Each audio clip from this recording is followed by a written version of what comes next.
Time for another board game review, and this time we have the game At the Gates of Loyang. This was sent to me by TMG, and this is designed by Uwe Rosenberg. Loyang, or Loyang, has risen to become the capital of the Han Dynasty and one of the four main capitals of ancient China.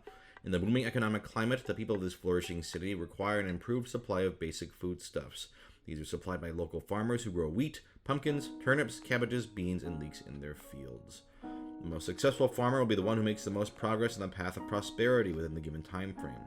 Each step along the path costs money, less to begin with, increasingly higher amounts later on. But money is also needed for investments, so it is crucial to strike the right balance. Let me show you how to play. So in this game, you are trying to move along this path of prosperity. The game is played over 9 rounds with 3 phases: harvest phase, card phase, and action phase. At the beginning of the game, you have to pick a crop to plant in your home field. On the top right here, it tells you what kind of crops can be planted here. So we got wheat, pumpkins, and turnips. So I could go, I'm going to spend 5. I'm going to buy a turnip from the shop and plant it. And when you plant, this fills up.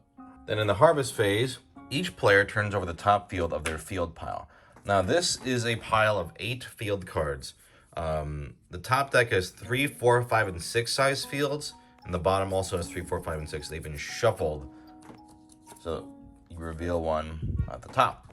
Then you harvest one vegetable from each of your fields. In the first turn, you would just take one of these. If the last vegetable is ever removed from a field, it is removed from the game. This basically is a tracker for the rounds because there's 9 rounds. So once this is empty, you know the game is done. After that is the card phase. Each player gets a hand of 4 action cards. And then we do the distribution round. In the distribution round, each player plays exactly 1 card from his hand and 1 card from the courtyard. Whoever starts first, you place a card from your hand face up in the center of the table. So let's say I put down Plowman. Plowman? Anyway.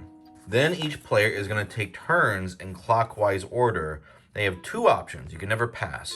You can either place a card into the courtyard or take 1 card from the courtyard and 1 card from your hand and play them in your play area. So let's say the second player goes, I'm going to put this in the courtyard. And it goes back to the first player in a 2-player game. Okay, I'll put down this one. The second player might go, okay, I am going to play my cards. So I'm going to play this card from my hand, and then I have to pick one from this courtyard here. So I'm going to pick this one. So you play one from the courtyard into your play area. Fucking goddamn it. So you play this into your courtyard, and you play this into your courtyard, into the respective places. If you are the last player left to choose in a round, you no longer can place cards in the courtyard. You got to pick immediately. However, this player who picked their cards already, the rest of their cards go into the courtyard, so the other player has more choices. Whenever you play a regular customer, you put one of these satisfaction markers, blue side up here.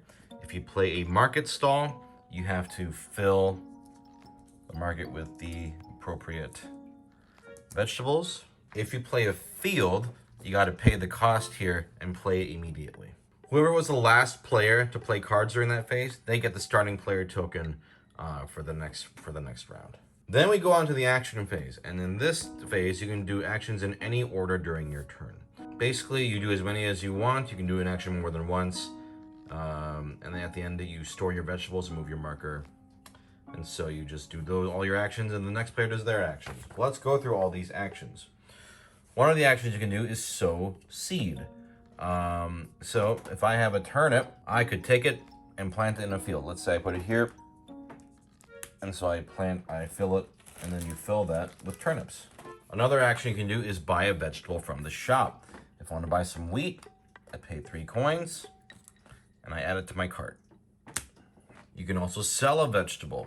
Let's say I had this bean I could sell it for 2 coins. There's got to be space for it. If I put it in the market, then I get the appropriate money. Another action is trading. If I go here, I can trade any 1 vegetable here to get this. If I want to get the bean, I can trade any 2 vegetables. Any 2 vegetables, get the bean. Another action you can do is play or discard a helper. So like for the plowman here, Return all vegetables from one of your fields that contains at least 2 vegetables to the supply, and then you can resow it. Or immediately harvest vegetables from all fields that contain exactly 1 vegetable token, but not from your home field. We got the trader. Trade in 1 vegetable at another player's market stall. If you do this in round 8, you must pay that player 1 coin. If in round 9, 2 coins. The squire.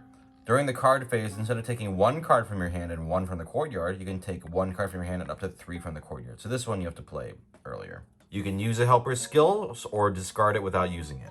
Now let's look at this blue card here. This is a regular customer. Each regular customer wants specific vegetables every round. So if you provide it to them, like if I have a turnip and a, whatever the hell this is, cabbage or something, I will get 5 coins. However, if you cannot deliver to the customer that round, they become dissatisfied. And if you, in a future round, if you cannot deliver to a regular customer and they're already dissatisfied, you lose 2 coins as a penalty. Once you fill up all the shelves, this card goes away. You can only give them vegetables once per round. A casual customer can be given vegetables at any time. However, how much you get as reward depends on certain factors. So, if you have the same number of regular and casual customers, you get the price shown, which here is 8. If you have more casual than regular, that's considered too easy, so you get a -2 penalty. If you have more regular customers, you'll get +2 until you get 10 coins. Another action you can do is buy a 2-pack. The cost of a 2-pack is the greater of the numbers of either helpers or market stalls that you have in your played area. So in this case, right now, I only have 1 market stall, so it would be only 1 coin. You draw 2 cards from the pile and place them face up in front of you. You can choose to keep 0, 1, or 2 of these. If you want to keep both of them, you got to place one on top of the other. The top card is placed, so the top line of the card is below is visible. And then fields on action cards, they always cost 2 cash as usual.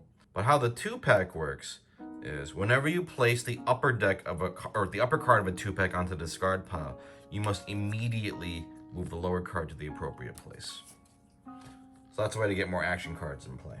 Now those are all the actions. Once you've done everything, you store vegetables in your storehouse. You can only hold, in the beginning, 1 vegetable. However, if you spend 2 cash, you can upgrade it and you'll be able to store up to 4 vegetables. Any vegetables you can't store just get thrown away. Finally, at the end of your turn, you can decide to move along the path of prosperity. Each step is how many coins it's worth. So if I had, let's say, 10 coins, I could 1, 2, 3, 4, 5, 6, 7, 8, 9, 10. I could move up to the 4. But then that money is spent. At any time, you can take out a loan. They give you 5 cash. However, at the end of the game, you have to move back 1 space on the path, and these can never be repaid. Otherwise, that's pretty much the game. Each round, you'll harvest more vegetables from your fields. You'll sell them, buy them, plant them. And then at the end, whoever has progressed the furthest along the path of prosperity is the winner. If there's a tie, you go with coins as the tiebreaker. And that's pretty much it. One thing I forgot to mention is the discard pile for the action cards always gets shuffled and into the draw pile at the start of each card phase. I'll talk about my feelings on that later. But anyway, here's some more action cards. Market Crier. Refill all your market stalls with vegetables, or sell 1 to 3 vegetables from your market stalls to your shop at shop prices and earn a maximum of 3 coins. Foreman. Take 1 helper immediately after it is placed on the discard pile by you or by another player. And Shopper. Buy 1 vegetable from the supply, not from the shop. The vegetable costs 2 coins less than it would in the shop.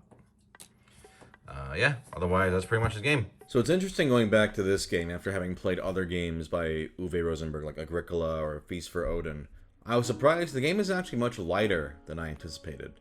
There are definitely some key factors that, however, kind of bring this game down, though, in comparison to some of his other games for me. Probably the biggest factor, I think, is the luck of the draw.